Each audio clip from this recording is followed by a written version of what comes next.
All right, good morning, YouTube. Damn it, just missed it. It's now 12, exactly 12. I watched the clock just turn from 11:59 to 12. So good afternoon, YouTube. In today's video, I'm going to be talking about free weights versus machines. This is a video inspired by the video posted by Natural Hypertrophy posted today. I was walking my dog when it came out, and there were a lot of points in there that kind of had me thinking.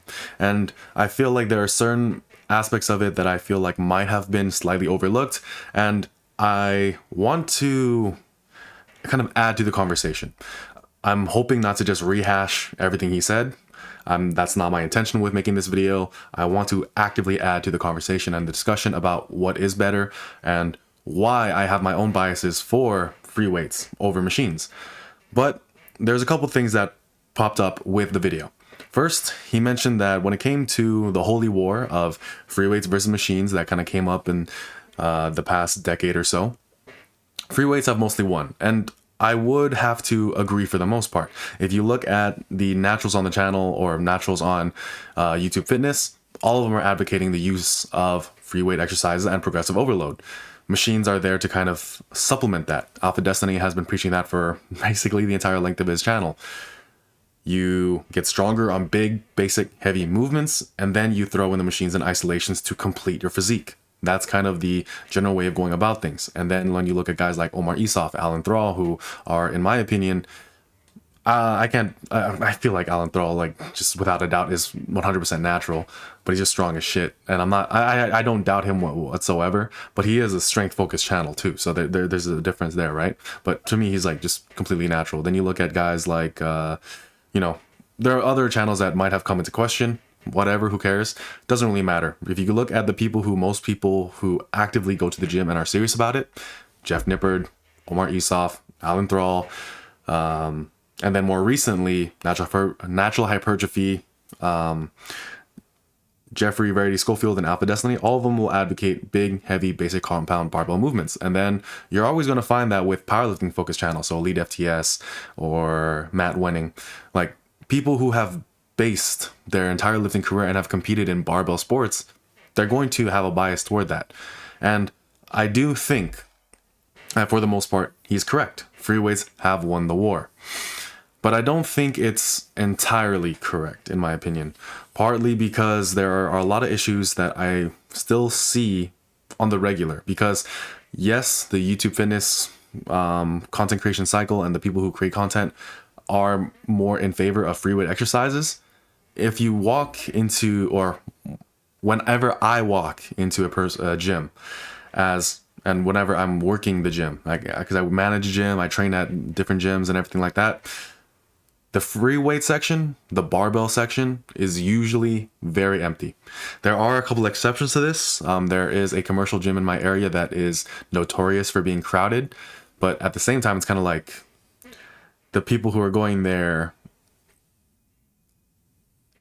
like, because it's crowded, is the free weight area being used because free weights have actually made its impact on just general population training culture, or is it because the people who are going, or is it just the number of people that are going there means that yes, that's going to be filled up because that gym is just packed because it's $10 a month and they have literally every single piece of equipment you can ask for. So who wouldn't sign up for it? And that's kind of like their business plan, really.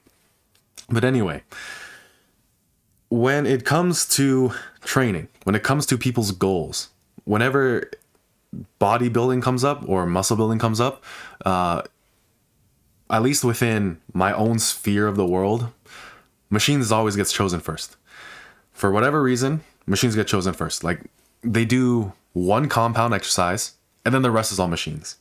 So in YouTube, I think, yes, free weights have won out. When it comes to advice that people give out, people are way more accepting of telling people, yes, do the basic compound movements. There are other channels which have millions of followers that, are always advocating some new type of exercise, some new type of machine, being more biomechanically accurate, which I'm not saying is useless, but at the same time, its utility is being overstated and its reliance on machines is being hyped up as well.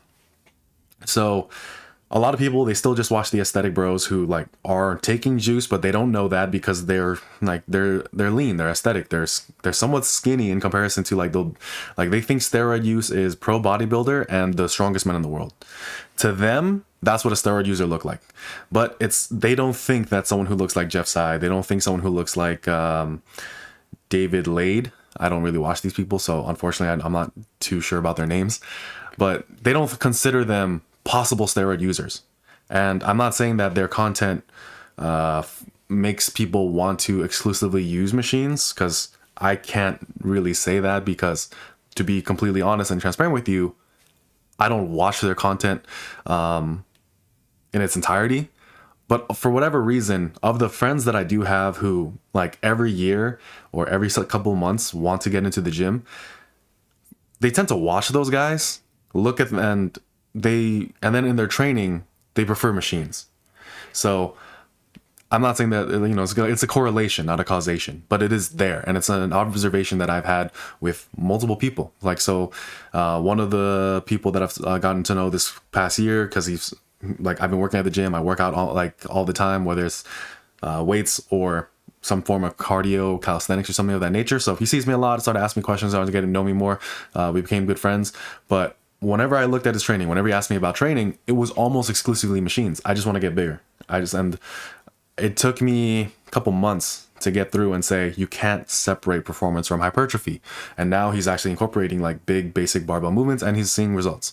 So that's something that's really important. The idea that you can't separate performance and hypertrophy is not unique to like people who know what they're talking about, but the phrasing, I got that from Bald Omni Man. So check out his content. I've recently started watching a lot of his stuff. Very good stuff, and like good stuff there. I feel like I'm just name dropping left and right here, but that's not my intention. So going back to NH's video, that was the first thing that kind of came to mind when he made the claim that free weights have won the war. I think that maybe yes for YouTube, but I feel like the general population still has a lot to catch up on, and especially people who are trying to get into the gym.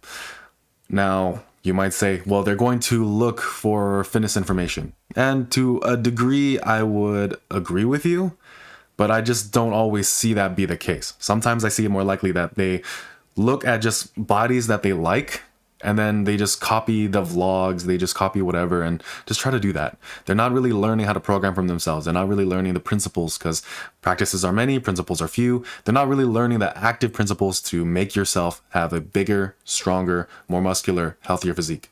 They're just looking at people who they think have that because they look pretty, and then they just try to copy whatever it is that they do. And that is a flaw in my opinion.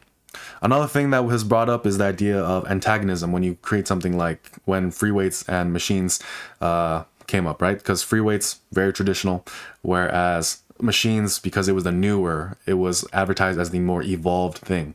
And this is kind of there has always been that idea of like newer is always better. And I don't really always agree with that. I tend to be a somewhat traditional person when it comes to a lot of things, but I'm always open to making advancements if it does prove to be actually better.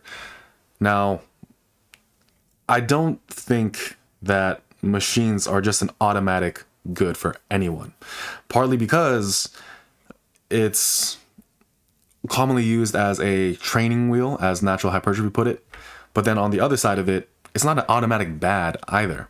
One reason why I think, because like with the free weights have winning the war, also comes with it people who exclusively use free weights and will bash on the use of machines and say that anything like that, anything new is bad. So they're kind of like whereas one is like very futurist, one is just like purely like, unless it has sticks and stones, I'm not touching it. So there's that difference as well. But the thing is, if you get to know training a bit more, if you understand training a bit better, one thing you're going to learn is, or one thing that I personally have learned and something that I advocate to a lot of people, and especially when it comes to the programs that I make for people, the programs I made for myself, there are, so MAV, maximal adaptable volume, maximum recoverable volume, and these other volume landmarks as outlined by Renaissance periodization, name dropping again, I'm so sorry.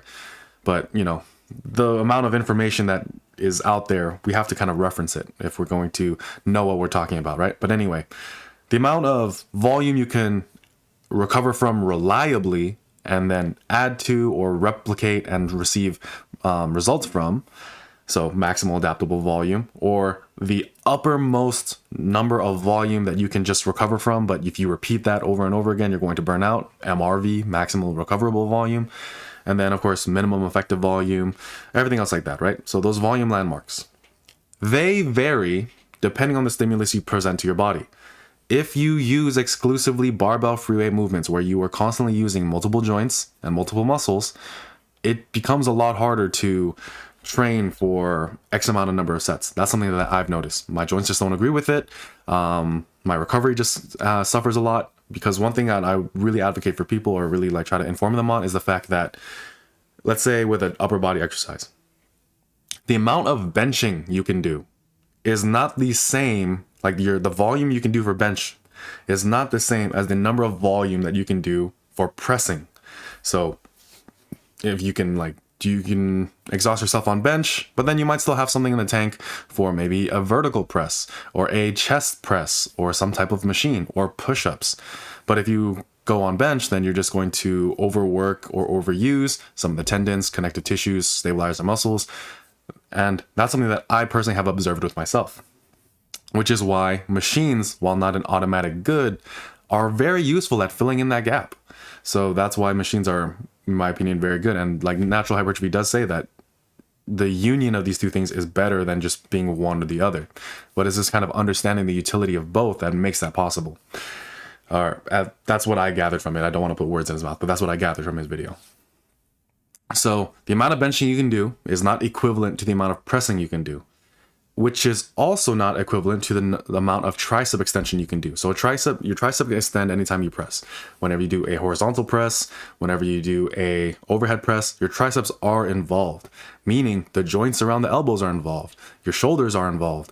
So if you are doing like bench, overhead press, tricep extensions all in one workout, you have to kind of moderate each of them to make sure that it's all there. Now, at the same time, if you exhaust yourself on bench, you only have so little for overhead press, and then you have even less for tricep extensions, which is why you have to kind of balance them out. And that's where programming comes into play to actually manage it. But generally speaking, if someone just goes to failure on bench and then lightens the load, goes to failure on overhead press, and then does a really light load and does maybe like the 20 to 30 rep range on tricep extensions for 1 or 2 sets, that's very feasible, in my opinion, to recover from.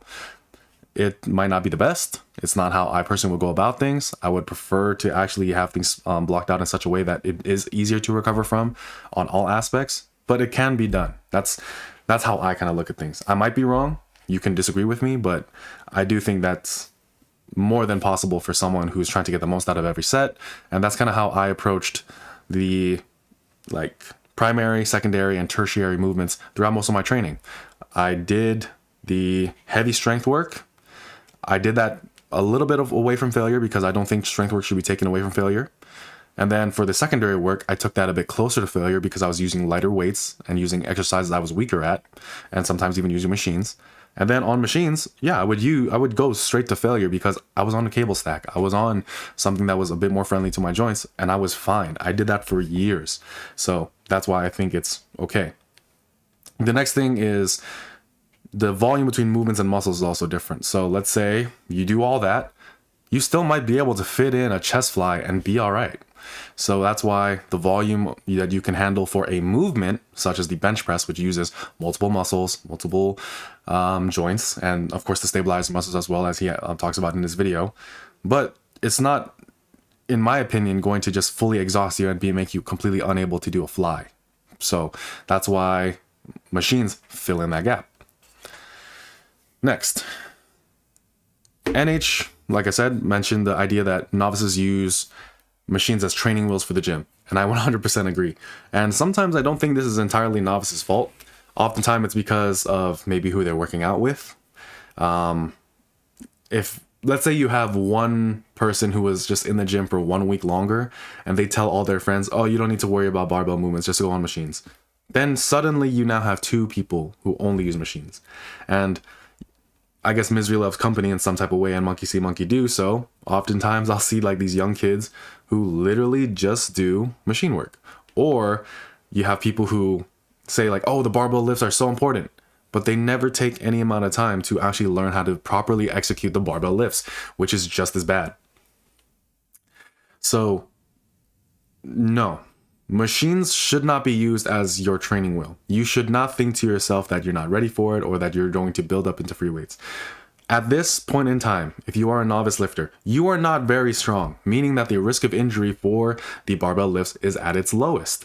So this is where you can pick up the technique the best. This is where you should be able to pick up the technique the best, because one thing I know for people who have kind of seen the light,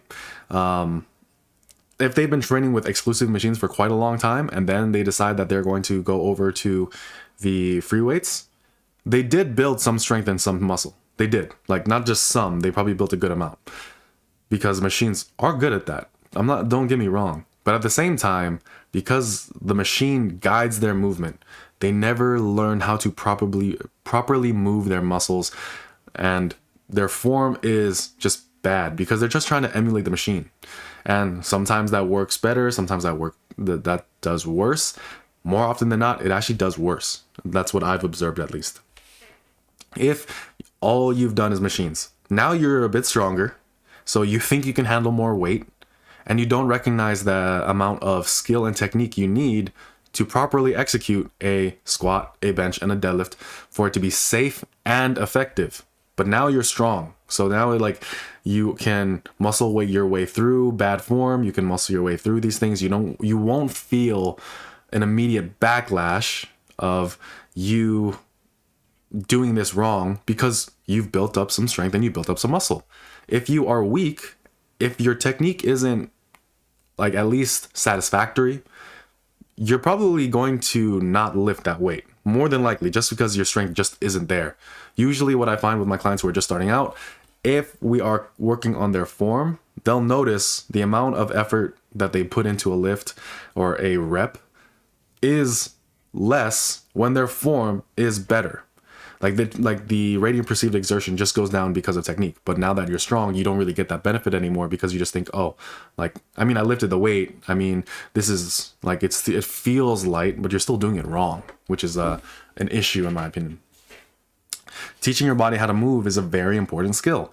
That's why I think that outside of the gym, you should have something that teaches you to move the body. For me, it's like combat sports. For you, it can be dancing. For you, can be riding a bike. For you, can be hiking, because like hiking is, or trail running, because, you know, like every trail is a bit different. You might have to step in a certain way. You might have to move in a certain way. So, you know, there's always something, you know, like have some type of hobby, even something like, that requires a dexterity in the hands. So like maybe build something, you know, build some Gundams or like some Legos or some shit like that, you know, like, I mean, whatever it is, play a sport. Who cares? Like walk a dog, something, right? Have something outside the gym just to teach you how to move your body around, because I just think that's an important skill. But I think that's a topic for another video, and I don't really want to flesh that out here. The next thing that I want to point out with why I feel like people are still choosing machines over free weights is the fact that progressive overload is easier on a machine. The reason being is because if you are trying to just add weight onto a machine, it's very easy to do so, and you just have to kind of push yourself into the machine a bit more, because you don't have to worry about technique. Technique is not a limiting factor for why you can add weight. All you need to do is just keep pushing, really. Like, I know that there's limitations to that, like you're not just going to do that on chest press or a leg press, especially a leg press, but if you don't honor your technique, if you don't have good form. So within Natural Hypertrophy's channel, there was one where he talked about how he sacrificed form on his deadlift for a little bit for progress, but then progress doesn't count if form changes. That's one way you can look at things from a hypertrophy perspective. If you are focused on hypertrophy, a lot of things have to stay the same, so that way the variables that you're manipulating are actually measured in a way that's conducive for hypertrophy. So if you are using strength for hypertrophy, right, you can't change your form just to get more weight on the bar. You have to use the exact same form. If you're pausing your reps all the time to kind of increase the time under tension, that also has to stay constant. You need to increase your volume, your intensity over time with those conditions being met. Otherwise, you're changing other variables that make it less likely to say like, oh, like you just, yes, you are stronger, but you're not exactly bigger. So, but with a machine, you just add weight on there, and then and like I said, just move in one direction, you know. Like that's one thing I kind of feel like with machines, like I can max out a stack on machines way faster than I could hit a new PR on free weights. And it's not that technique is the only limiting factor. There's other things about it as well, in my opinion. But at the same time, because the machine can only move in one direction, if you just learn to apply your force in a very efficient and effective way in relationship to that machine, you're going to be able to add weight. And then of course, with novices, with people who only use machines and whatnot, they tend to cut range of motion too. So the cutting range of motion is not unique to people who only use free weights. And as a result, they just get subpar gains. And that's the last thing I want for anyone. People who go to the gym consistently, go to the gym regularly, are trying their hardest, they should be rewarded with gains. But here's the thing. Just because you work hard doesn't mean you're guaranteed success. But everyone who has ever succeeded has worked hard. It's just important to make sure that your hard work is going to the right direction and it is built upon proper training principles. If that isn't met, you're not going to get big, whether you use machines or free weights. And quite honestly, the best way to do that is to use a mix of both. Now, I want to kind of address the last thing that was brought up in the video, which is the novice attachment to machines. I think part of it is like a little bit of shiny object syndrome, but I also do think that it's an avoidance of skill work. And part of that is just because of the conversations I've had with many people. Oh, I don't know how to do it. My technique isn't good enough, and I'll do it when my technique is better. I don't want to be embarrassed in the gym. I don't want to be crushed by a weight and then not have anyone there to help me.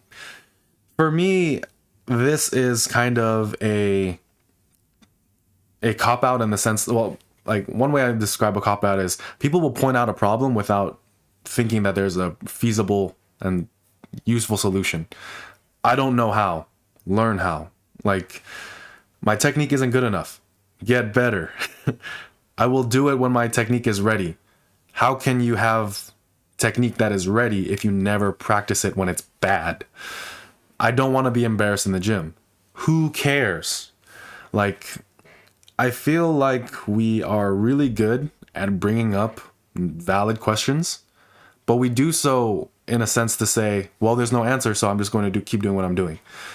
And I don't understand that. That's kind of the direction a lot of conversations I've had have gone. You know, I keep my cool, and I try to be as helpful as possible with these people and as cordial and as kind and respectful as possible. But in the back of my mind, like, my initial reaction is literally that I don't know how to do it, so learn how.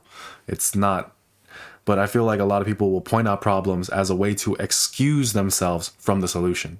And I just don't like that. So you can learn. If you are a novice lifter looking at this, you can learn. There are people who are more than willing to help you with it. Now, I would be very averse to who you look at and who you choose. The way I would look at it is like, of course, like I said, there's a rich amount of content on this platform available to you. Don't just look at this big guy on the gym. Don't just look on the big guy in YouTube or social media. Don't do that. Practices are many, principles are few. There are a lot of charlatans out there, but at the same time, there is a good source of information, of honest information out there. So focus on that. There are a lot of people who are willing to teach you. There's a lot of information out there already available to help teach you. Most of the stuff I've learned as a lifter did come from YouTube. I watched Alan Thrall videos nonstop to just learn how to do the barbell movements. There was even a video by Calisthenics Movement that I used to rebuild my squat after I tore everything in my knee. So there's a lot of information out there if you're willing to look for it. And I'm telling you, it's not found by just the pretty boys and roid users. You need to be a bit smarter than that and think to yourself, what's actually going to help you? just looking at someone who looks good and taking their word for whatever it is they're doing isn't going to help you. So you need to be able to master whatever is available to you in the gym and know when it's appropriate. So that's something that I feel needs to be addressed. And the last thing that I feel like pushes novices toward machines is pump chasing. The pump is something that just won't go away.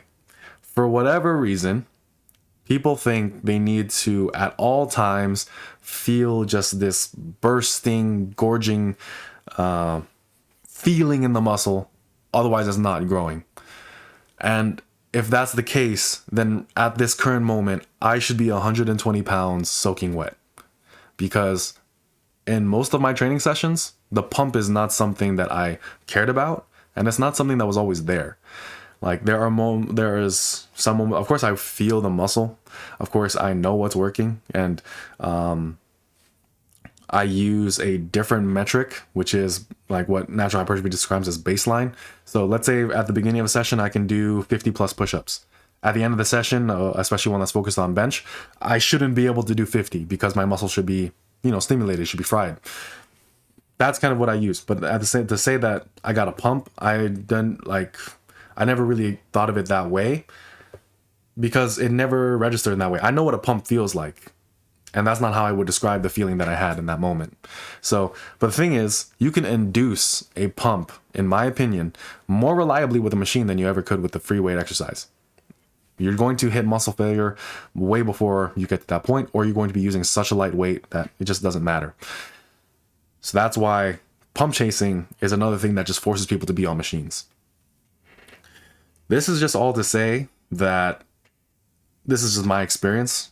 And when I listened to the video from Natural Hypertrophy talking about this issue, he brought up a lot of good and valid points. And I don't want to just rehash them and repeat them to you. And I hope that's not what I'm doing with this video, like I mentioned earlier.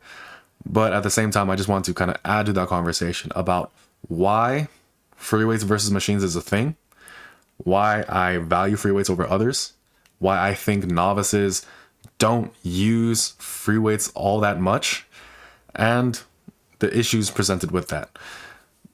For a more complete look at this, I would watch this video and then as well as Natural Hypertrophies. I don't think there's anyone on my channel who watches me and not him, because I'm a small channel. I'm a very small channel, so most of the time I don't expect to be the first place you hear from about these like YouTube channels. And if it is, then that's cool with me. Like, it doesn't really matter where you start as far as your information goes. But yeah, watch that video. I'll link it in the description below to kind of make it so that way you can see both sides.